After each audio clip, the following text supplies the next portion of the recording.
So I found this old Hewlett-Packard laptop out in my pile, my computer graveyard, and it's got this little webcam in it. We're going to attempt to take it out, see if we can use it in a phone device. So usually these things on the monitors, the bezels have a couple of screws in them to get this little plastic ring off.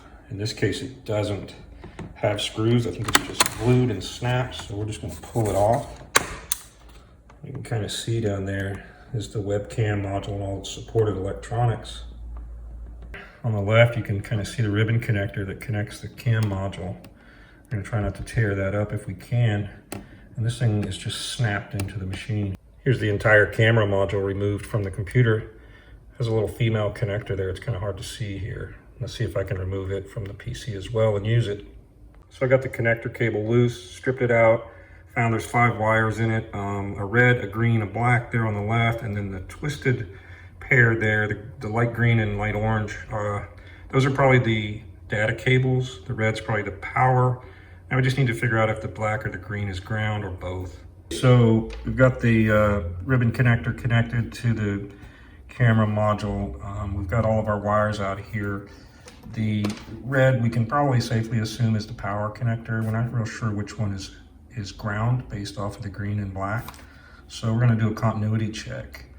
We'll start on this black wire and we will go up here to one of these lugs, assuming they're grounded. We've got continuity there with 2 megs of resistance. That doesn't look like it would be a normal ground. Let's try this green one.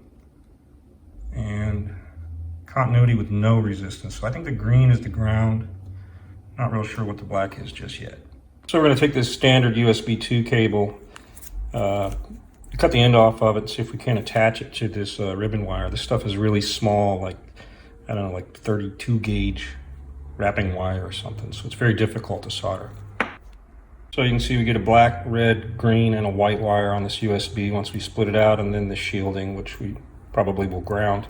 We can assume probably safely that the red is power, 5 volts, and that the black is ground. We'll have to experiment which of the data is the inverted data. Probably these white and green go to the green and orange on the ribbon cable. So I got the wires soldered on. Black goes to the green ground on the ribbon cable. The red is the 5 volt power supply, obviously. I took a guess that in the data wire, since one's green, that it probably goes to the green wire, which would be the inverted data signal in the USB cable, and then the orange goes to the white. So I've gone ahead and soldered the USB connector and taped it up a little bit to the ribbon cable. It goes to the camera housing unit. We're going to go ahead and plug it into the USB-A adapter and see if the phone will recognize it. So we'll get up a little Google Pixel here and connect in our adapter. And we'll try that one. And sure enough, that camera is kind of hard to display on here, but that's the little tiny webcam.